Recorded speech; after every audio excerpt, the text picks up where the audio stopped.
Al asambleísta de Pachacutic, Leonard Tamaín, a quien quiero agradecerle también por estar con nosotros esta hora de la mañana. Asambleísta, buenos días. La posición de Pachacutic frente al tema de los vetos, ¿cuál va a ser? Buenos días, Javier, muchísimas gracias. Bueno, es una situación muy difícil para nosotros, puesto de que en el punto en la ley del Código de Ordenamiento Territorial habíamos mostrado nuestra apertura, nuestra gran disposición de llevar adelante los acuerdos. Sin embargo, la actitud del presidente Correa de querer legislar a través del veto hace que estos compromisos que se llegan a la Asamblea se modifiquen sustancialmente, inclusive se cambien los textos de los artículos de la Constitución y se pongan los parámetros que él considera que es lo que debe ir.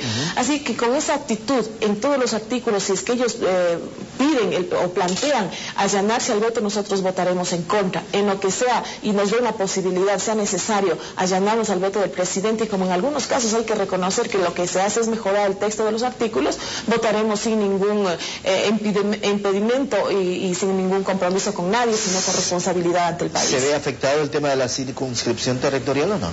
Bueno, nosotros habíamos planteado la necesidad de que un representante de las circunscripciones territoriales indígenas sea parte del Consejo Nacional de Competencias, como corresponde en una instancia donde se toman decisiones, debemos estar representados, pero claro, al Ejecutivo no le interesa esto, así como no le interesa de que el secretario ejecutivo del Consejo Nacional de Competencias habíamos propuesto de forma unánime en la comisión de que sea electo por un concurso público. Ahora el veto viene propuesto para que sea nombrado a través de una terna que envíe el Ejecutivo. Cosas como estas indignan al país, cosas como estas en las leyes como de educación superior del servidor público, que no van en una tendencia de izquierda progresista de un gobierno que dice ser de izquierda. Nosotros estaremos en contra y seguiremos luchando para que estos tintes todavía, estos rezagos de la partidocracia, estos rezagos del neoliberalismo vayan poco a poco, aunque sea con nuestra lucha, quedando atrás. El tema de las competencias para el área de las circunscripciones territoriales también ha cambiado, ¿no? Bueno, le quitan el nivel de gobierno al que corresponde para constituirse en una CTI. Sin embargo, reconocemos que este es un proceso largo, lento, que tiene que ser de mucho trabajo para que esta construcción de el reconocimiento de estas nuevas formas de gobierno de los pueblos y nacionalidades sea un proceso sostenido, tal como se dio con las juntas parroquiales. Es un proceso largo en el que tendremos que trabajar mucho para que no se rompa esta unidad del país y no se apunte a la construcción de un Estado plurinacional. Pero con este tipo de leyes las cosas se ponen más difíciles que de lo que pensábamos. El tema de la Ley de Educación Superior, ahí se le devuelve a la Secretaría de Educación la facultad de ejercer la rectoría de las políticas públicas del sector. ¿Cómo entender eso cuando así no fue aprobado en la Asamblea? Se puso el pretexto de que el veto iba a ser bastante fuerte, puesto de que no se había respetado los consensos, los acuerdos y internamente en la Asamblea, pero eso es mentira.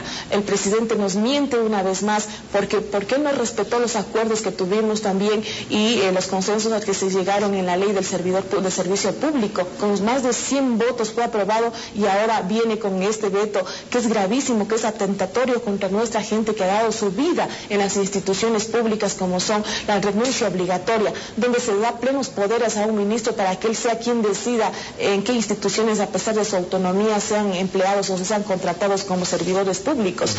Pagar con bonos del Estado a gente que ya no tiene con qué vivir, que ya no tiene fuerzas, que ha dado su vida, yo creo que es un crimen contra el Estado, contra los ciudadanos que han dado su vida para el desarrollo de este país. Yo creo que eso hay que revisar y llamo a la movilización a los servidores públicos, a los jubilados, a los empleados, a los estudiantes, a los maestros universitarios, para que este tipo de atropellos a los derechos ciudadanos, y yo diría inclusive a los derechos humanos, no se den en este gobierno que dice ser de izquierda. Pero es una cuestión en el caso de los servidores públicos que es una opción, no es una imposición la que se está generando con el tema del pago de los bonos. Lo ha dicho el mandatario ecuatoriano, lo han dicho las autoridades correspondientes, y que en caso de sería el 70% en efectivo y el 30% en bonos. Falso, una mentira, no nos dejemos, una mentira más del presidente de la República. Es lamentable que piensen que el pueblo ecuatoriano no sabe pensar, que no sabe analizar. Ya nos han mentido en otras ocasiones. Fíjese, volviendo para hacer una comparación con el tema del Código de Ordenamiento Territorial. En la Constitución dice que se procurará la afinidad cultural, territorial, inclusive el tema de las cuencas hidrográficas, y en el COTAD le ponen que será de forma obligatoria, más allá de lo que los derechos que nos da la Constitución. Igual dice que en el caso de quién va a decidir que hay o no hay dinero, simplemente será el ministro de Finanzas el que por órdenes del presidente diga, ¿saben qué? No hay dinero y se les va a pagar en bonos. ¿No será acaso que también están yendo por esa posibilidad de pagar inclusive las pensiones jubilares a través de bonos?